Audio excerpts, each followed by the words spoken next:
pertemuan kali ini, kami akan membahas materi tentang menghitung, menyetorkan, dan melaporkan PPh final pasal 4 ayat 2 dan pasal 15. 1. Pengertian PPh final pasal 4 ayat 2. PPh final pasal 4 ayat 2 adalah pemotongan atas penghasilan yang dibayarkan sehubungan dengan jasa tertentu dan sumber tertentu seperti jasa konstruksi, sewa tanah atau bangunan, pengalihan hak atas tanah atau bangunan, hadiah undian, dan lainnya. Definisi lain PPh pasal 4 ayat 2 atau juga disebut dengan PPh final adalah pajak penghasilan yang dikenakan atas beberapa jenis penghasilan yang didapatkan dan pemotongan pajaknya bersifat final serta tidak dapat dikreditkan dengan pajak penghasilan terutang. Istilah final di sini artinya pemotongan pajak dilakukan hanya sekali dalam sebuah masa pajak. Pengertian PPh pasal 15. PPh pasal 15 adalah jenis pajak penghasilan yang dikenakan atau dipungut dari wajib pajak yang bergerak pada industri pelayaran, penerbangan internasional, dan perusahaan asuransi asing. Bisnis lain yang juga terkena PPh pasal 15 adalah perusahaan pengeboran minyak dan perusahaan yang berinvestasi dalam bentuk bangun guna serah, yang biasanya terkait dengan proyek-proyek infrastruktur seperti pembangunan jalan tol, kereta bawah tanah, dan lain sebagainya. Yang kedua, subjek PPh final. Jenis PPh atau pajak penghasilan pasal 4 ayat 2 atau PPh final ini dikenakan pada jenis tertentu dari penghasilan atau pendapatan yang berupa: yang pertama, penghasilan berupa bunga dari deposito dan jenis-jenis tabungan lainnya, serta diskonto sertifikat Bank Indonesia. Yang kedua, penghasilan berupa bunga dari obligasi swasta dan obligasi negara atau biasa yang disingkat dengan SUN, surat utang negara. Yang ketiga, penghasilan berupa bunga dari tabungan yang dibayarkan oleh koperasi kepada anggota masing-masing. Yang keempat, penghasilan berupa hadiah, yaitu lotre atau undian. Yang kelima, penghasilan dari transaksi saham atau dividen dan surat berharga lainnya. Yang keenam, penghasilan dari sewa atas tanah dan bangunan. Yang ketujuh, pendapatan tertentu lainnya sebagaimana diatur dalam sesuai dengan peraturan pemerintah. Yang ketiga, pemungut atau pemotong PPh final pasal 4 ayat 2. Pemungutan jenis PPh pasal 4 ayat 2 atau PPh final dilakukan oleh pihak pemberi penghasilan, yang dimana sehubungan dengan pembayaran untuk objek tertentu. Pihak pemungut ini terdiri dari wajib pajak, badan yang ditunjuk untuk memotong PPh pasal 4 ayat 2, dan wajib pajak orang pribadi yang merupakan pemungut PPh pasal 4 ayat 2 tanpa ditunjuk, yang diantaranya: yang pertama, wajib pajak badan. Wajib pajak badan sebagai pemungut wajib pajak badan ini ditunjuk untuk memotong jenis PPh pasal 4 ayat 2, yang diantaranya terdiri dari: yang pertama, penerbit obligasi atau kustodian selaku agen pembayaran yang ditunjuk. Yang kedua, perusahaan efek, dealer, atau bank selaku pedagang perantara dan pembeli. Yang ketiga, koperasi yang melakukan pembayaran bunga simpanan kepada anggota koperasi orang pribadi. Yang keempat, penyelenggara undian. Yang kelima, pihak yang membayar atau pihak lain yang ditunjuk sekali pembayaran dividen. Yang keenam, pengusaha jasa pada saat pembayaran dalam hal pengguna jasa merupakan pemotong pajak. Selanjutnya yang B, wajib pajak orang pribadi. Sebagai pemungut wajib pajak orang pribadi tidak ditunjuk untuk memotong PPh pasal 4 ayat 2 diantaranya, yang terdiri dari: yang pertama, disetor sendiri oleh penyedia jasa dalam hal pengguna jasa bukan merupakan pemotong pajak. Yang selanjutnya, bendaharawan atau penjabat yang melakukan pembayaran atau pejabat yang menyetujui tukar-menukar untuk objek atas tanah dan bangunan. Wajib pajak orang pribadi yang ditunjuk sebagai pemotong jenis PPh pasal 4 ayat 2 adalah yang terdiri dari angkutan, notaris, PPAT atau pejabat pembuat akta tanah, kecuali PPAT tersebut adalah camat, pengacara, dan konsultan yang melakukan pekerjaan bebas. Selanjutnya, orang pribadi yang menjalankan usaha yang menyelenggarakan pembukuan yang telah terdaftar sebagai wajib pajak dalam negeri. Selanjutnya, alur pemotong PPh pasal 4 ayat 2. Pajak yang dipotong dipungut oleh pihak pemberi penghasilan atau dibayar sendiri oleh pihak penerima penghasilan. Penghitungan pajaknya sudah selesai dan tidak dapat dikredit lagi dalam perhitungan PPh pada SPT tahunan.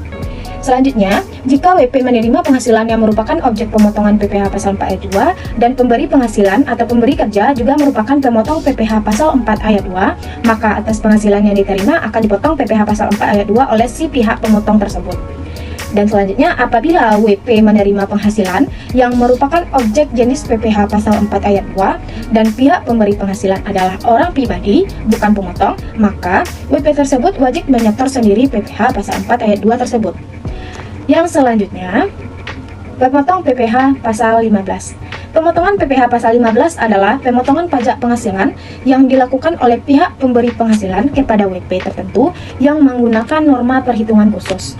WP ini, norma perhitungan khusus ini tertentu tersebut adalah perusahaan pelayaran atau penerbangan internasional, perusahaan asuransi luar negeri, perusahaan pengorbanan minyak, gas, dan panas bumi, perusahaan dagang asing, perusahaan yang melakukan investasi dalam bentuk bangun guna serah. Demikian sebaliknya. Apabila WP menerima penghasilan yang merupakan objek pemotongan PPh pasal 15 dan pemberi penghasilan atau pemberi kerja juga merupakan pemotong PPh pasal 15, maka atas penghasilan yang diterima akan dipotong PPh pasal 15 oleh pemotong. Namun, apabila WP menerima penghasilan yang merupakan objek PPh pasal 15 dan pihak pemberi penghasilan adalah orang pribadi atau bukan pemotong, maka WP tersebut wajib menyetor sendiri PPh pasal 15 tersebut. Objek dan bukan objek PPh pasal 4 ayat 2. Yang pertama, sewa atau bangunan berupa tanah, rumah susun, apartemen, gedung, perkantoran, pertokoan, gedung pertemuan termasuk bagiannya, rumah kantor, rumah toko, gudang, dan bangunan industri. Yang kedua, penghasilan dari pengalihan hak atas tanah atau bangunan meliputi penjualan, tukar-menukar, perjanjian pemindahan hak, pelepasan hak, penyerahan hak, lelang, hibah, waris, atau cara lain yang disepakati. Yang ketiga, perjanjian pengikatan jual beli atas tanah atau bangunan beserta perubahannya. Yang keempat, penghasilan dari pelaksanaan konstruksi. Yang kelima, penghasilan dari perencanaan atau pengawasan konstruksi. Dikecualikan dari pemotongan PPh pasal 4 ayat 2 jika penerima adalah wajib pajak dana pensiun yang telah disahkan oleh Menteri Keuangan, wajib pajak yang didirikan di Indonesia atau cabang bank luar negeri di Indonesia. Tarif dan perhitungan PPh pasal 4 ayat 2. Yang pertama, sewa tanah atau bangunan, yaitu 10% dikali jumlah bruto atau nilai persewaan. Yang kedua, pengalihan tanah atau bangunan, yaitu 2,5% dari jumlah bruto atau nilai pengalihan. 0% atas pengadaian tanah bagi pembangunan untuk kepentingan umum. Yang ketiga, kontraktor pelaksana, yaitu 2% kali nilai kontrak atau tidak termasuk PPN. Rekanan memiliki kualifikasi usaha kecil.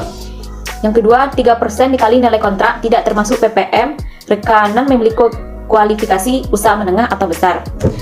Lalu 4% kali nilai kontrak tidak termasuk PPN, rekanan tidak memiliki kualifikasi usaha.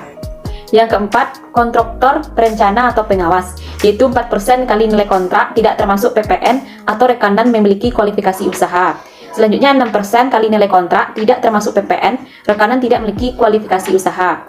Contoh perhitungan PPh pasal 4 ayat 2. Contohnya, Aditya menyimpan uang di bank ABC dalam bentuk deposito sebesar 100 juta dengan tingkat bunga 12% per tahun. Atas deposito tersebut, Aditya menerima bunga setiap bulan sebesar 1 juta. Berapa besaran pajak yang harus dibayarkan oleh atas bunga deposito Aditya? Yaitu PPh pasal 4 ayat 2 yang dipotong Bank ABC adalah 20% dikali 1 juta, maka hasilnya 200.000. Pajak deposito per tahun yaitu 200.000 dikali 12 bulan, yaitu 2.400.000. Tarif dan perhitungan PPh pasal 15. Yang pertama, perusahaan pelayaran, yaitu laba bersih sama dengan 6% dikali omset bruto. Yang kedua, pajak penghasilan sama dengan 1,8% dikali omset bruto. Yang B, perusahaan pelayaran dalam negeri, yaitu laba bersih sama dengan 4% dikali omset bruto. Pajak penghasilan 1,2% dikali omset bruto. Yang C, pelayaran asing atau perusahaan maskapai penerbangan. Laba bersih yaitu 6% dikali omset bruto. Pajak penghasilan 2,64% dikali omset bruto. Yang D, wajib pajak internasional yang memiliki kantor perdagangan perwakilan di Indonesia, namun tidak memiliki perjanjian bilateral di bawah perjanjian pajak Indonesia, yaitu laba bersih sama dengan 1% dikali nilai ekspor bruto. Penyelesaian pajak penghasilan sama dengan 0,44% dikali nilai ekspor bruto. Yang E, pihak yang melakukan kemitraan dalam bentuk perjanjian bangun guna serah. Pajak penghasilan 5% dikali bruto nilai tertinggi nilai pasar dengan nilai jual objek pajak atau NJOP. Contoh perhitungan PPh pasal 15. Pajak penghasilan atas penyewaan kapal yang dimiliki oleh perusahaan Indonesia. Kemudian, PT Selam Segitiga melakukan pembayaran atas sewa kapal tersebut kepada PT Laut Biru sejumlah 30 juta. Maka perhitungannya yaitu penghasilan kapal sewa yaitu 30 juta, tarif PPh pasal 15 yaitu 1,2%. Maka 30 juta dikali 1,22%, maka hasilnya 360.000. Selanjutnya, penyetoran dan pelaporan PPh pasal 4 ayat 2. Yang pertama adalah sewa tanah dan atau bangunan, disetor oleh pemotong maksimal tanggal 10 bulan berikutnya, jika disetor sendiri maksimal tanggal 15 bulan berikutnya. Pelaporan SPT masa maksimal tanggal 20 bulan berikutnya. Yang kedua ada pengalihan hak atas tanah dan atau bangunan, disetor sendiri oleh penerima penghasilan sebelum akta ditandatangani oleh pejabat yang berwenang. Untuk lelang, disetor oleh pejabat lelang atas nama pemilik harta. Yang ketiga jasa konstruksi, disetor oleh pemotong paling lambat disetor tanggal 10 bulan berikutnya, disetor sendiri atau tidak dipotong, disetor paling lambat tanggal 15 bulan berikutnya. Yang keempat yaitu surat pembendaharaan negara atau SPN atau sama dengan SUN berjangka waktu paling lama 12 bulan. Pemotongan pajak setor paling lambat tanggal 10 bulan berikutnya. Pelaporan paling lambat tanggal 20 bulan berikutnya. Dan yang terakhir adalah dividen yang dibagikan kepada OP. Pemotong pajak setor paling lambat tanggal 10 bulan berikutnya, pelaporan paling lambat tanggal 20 bulan berikutnya. Penyetoran dan pelaporan PPh pasal 15. Yang pertama perusahaan pelayaran. Dibayar paling lambat tanggal 10 di bulan setelah faktur dibuat. Yang kedua perusahaan pelayaran dalam negeri dan pengiriman asing dan atau perusahaan penerbangan. Dibayar pemungut cukai paling lambat tanggal 10 di bulan setelah faktur dibuat atau dibayar oleh wajib pajak paling lambat tanggal 15 di bulan setelah faktur dibuat. Yang ketiga yaitu wajib pajak internasional atau WPLN yang memiliki kantor perdagangan perwakilan di Indonesia, namun tidak memiliki perjanjian bilateral di bawah Perjanjian Pajak Indonesia atau P3B. Maka dibayar oleh wajib pajak paling lambat pada tanggal 15 di bulan setelah wajib pajak telah menerima pendapatan. Yang terakhir yaitu pihak yang melakukan kemitraan dalam bentuk perjanjian bangun guna serah atau yang disebut juga dengan Build Operate Transfer atau BOT. Dibayar oleh wajib pajak paling lambat pada tanggal 15 di bulan setelah masa BOT berakhir.